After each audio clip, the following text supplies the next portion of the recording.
I'm your guide on a walk through the history of a mistake, because science often moves like footprints crossing a muddy floodplain, wandering, overlapping, and only later forming a path we can recognize. And the creature leading our steps today, Iguanodon, the dinosaur that wore its thumb on its nose for nearly half a century. Picture early 19th century England, canals being dug, coal hauled by horse, and along a quiet Sussex road a country doctor named Gideon Mantell pauses by a pile of broken stone where his wife Marion notices a tooth that looks unsettlingly familiar.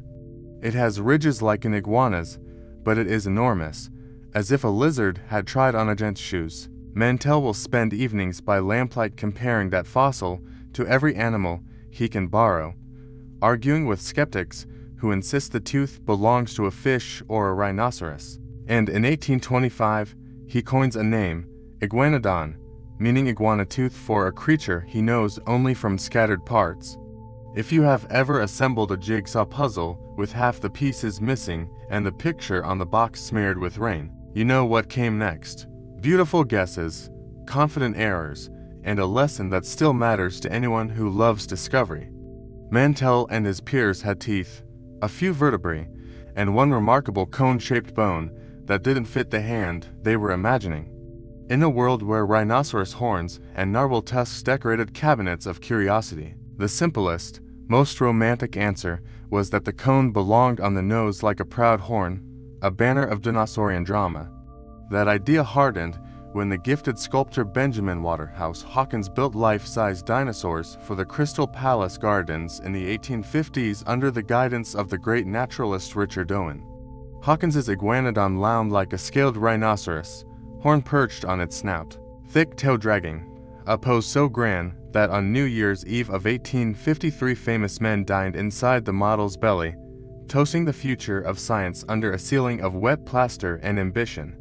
If you're a wildlife artist today or a young fan sketching in the margins of a notebook, you might empathize with Hawkins. He had to choose.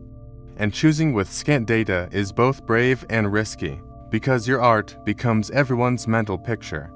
I remember watching a student named Mia at a community museum draw Iguanodon from a single tooth and a caption on a placard. She drew what culture had handed her a bulky beast with a rhino's horn, because stories are heavier than facts when facts are few. And yet the rock kept speaking. Fossils don't read our explanations, they just endure, waiting for us to ask better questions. In 1878, deep under the Belgian village of Bernissart, miners broke into a pocket of clay rich with bones. Water seeped through the tunnels, lamps flickered, and the mine captain sent word to Brussels, where young scientists rushed south by train to see what the Earth had guarded for tens of millions of years. They arrived to find skeleton after skeleton articulated as if the animals had lain down to sleep and never rose, a tragedy recorded in stone. And inside those skeletons lay the answer to the riddle of the strange cone. It was not a nasal horn after all, but a weaponized thumb, a spike mounted on the hand like a hidden dagger. Louis Dallo, the meticulous Belgian paleontologist who studied the find, read those hands like a detective reads a crime scene. The bones of the wrist and palm framed a place where the spike could pivot and stab, a structure that only makes sense on the hand, not the face. Suddenly the famous sculptures looked like well-made myths. Suddenly textbooks needed editing. Suddenly a generation of dinner party certainty gave way to a humbler, sharper image of a living animal that could rear up, browse, and defend itself with a clenched, spiked fist. The discovery changed more than a diagram. It exposed the adrenaline that drives science, not the thrill of being right, but the thrill of becoming less wrong, of shedding old skins for better fits. When I teach this story, I hold up a replica thumb spike and ask students to imagine the feel of it in their palm. You don't forget the weight or the shock of realizing how easily we can be led by analogy when anatomy is whispering another truth.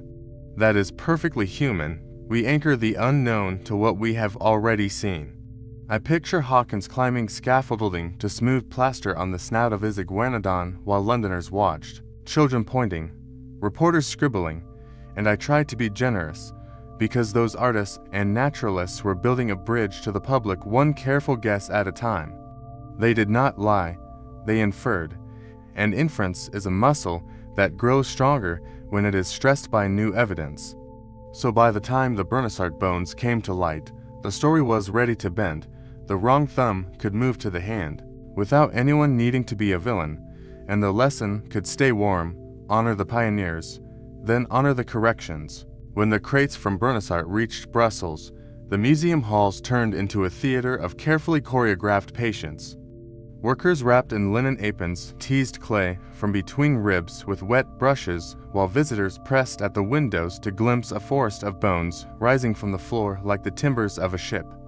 And Louis Dallo kept a notebook that reads like a field diary of revelations. Here was a hand with a stout thumb spike, here a beak like garden shears, here long hind limbs that could carry the animal bipedally and four limbs stout enough to reach the ground, and here a tail braced with bundles of ossified tendons, a natural splint that kept it straight as a counterweight.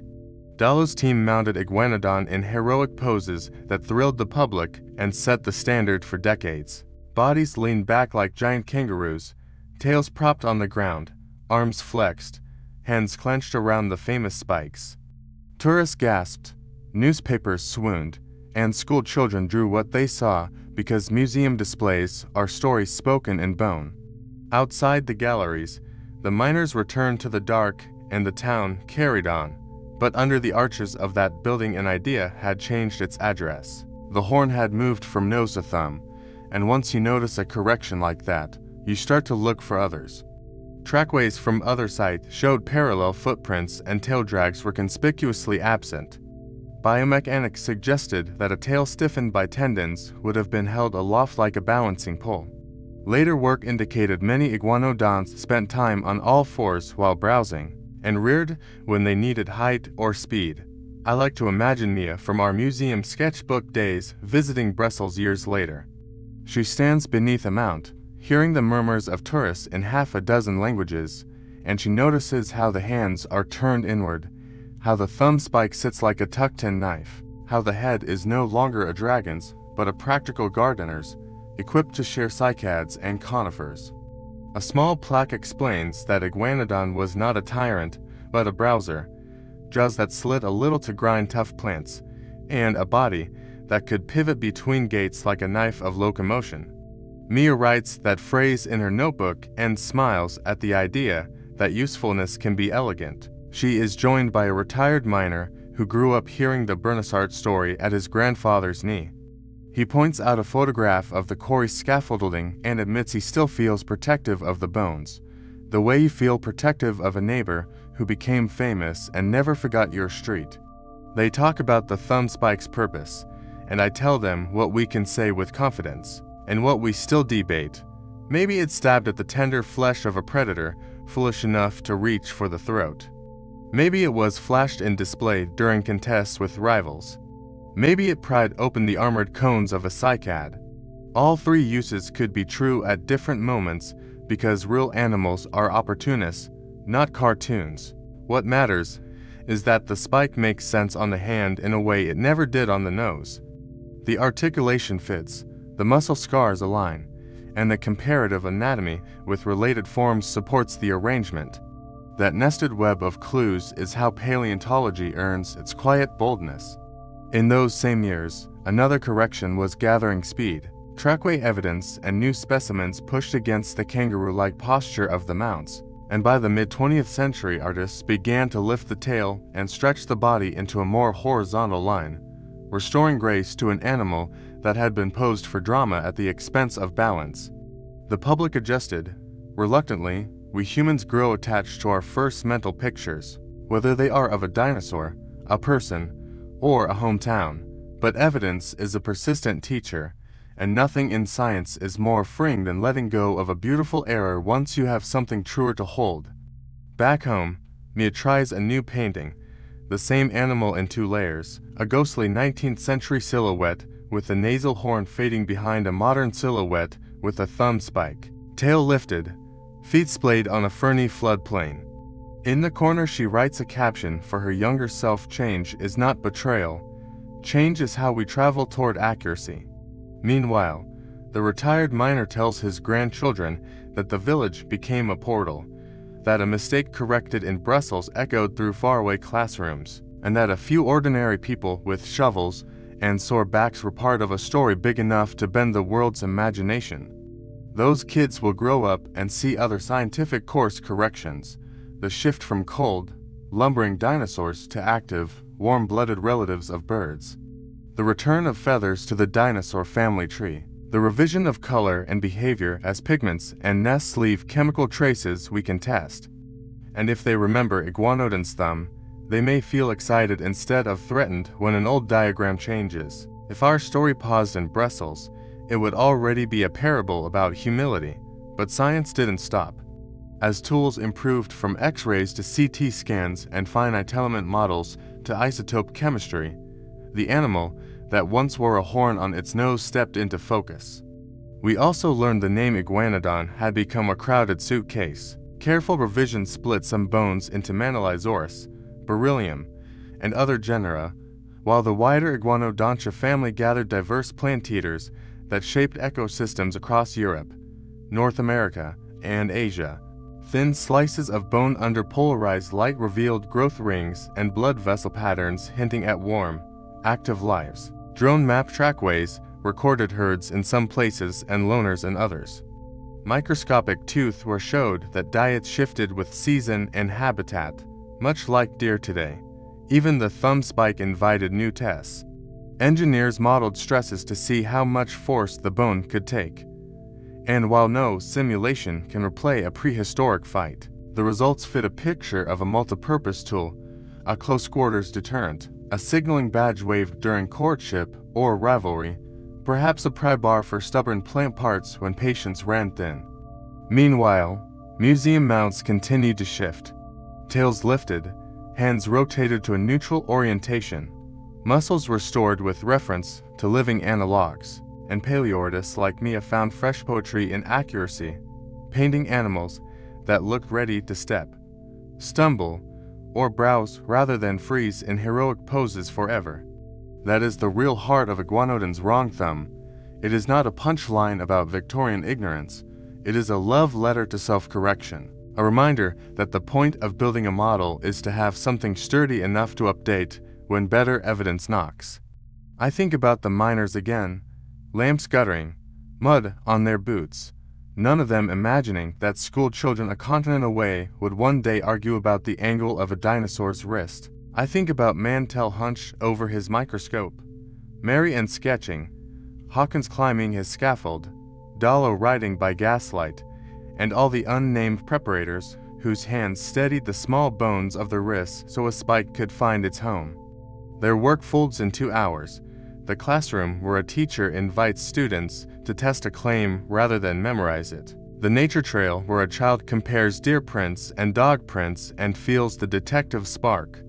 The community center where a fossil replica passes from palm to palm and someone whispers, "I never knew I could feel time touch me back." So here's my invitation. The next time you see a scientific picture you love, ask what would change it.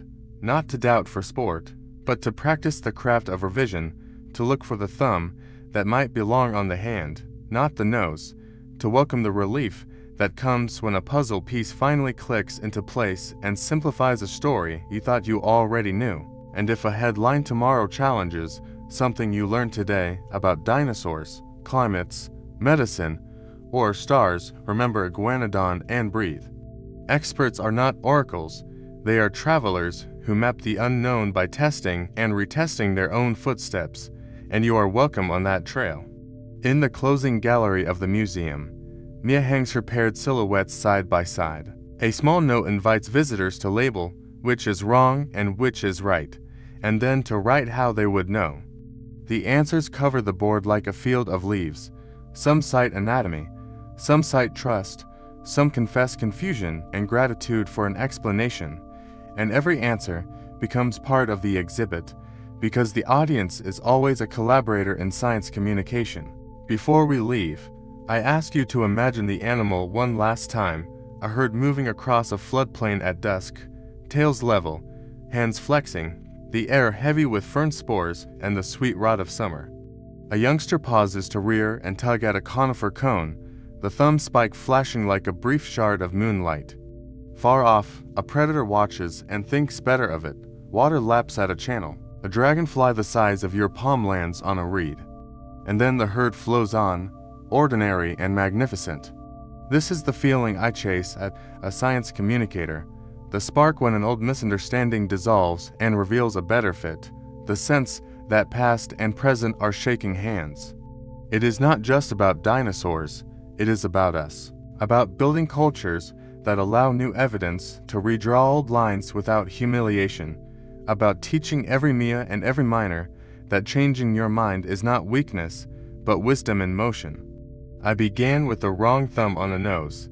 I end with the right thumb on a hand, and the hope that you will carry that image into the next debate, the next diagram, the next day's news, greeting corrections the way a living animal greets the sun after rain, by lifting your head and stepping forward with curiosity, balance, and grace.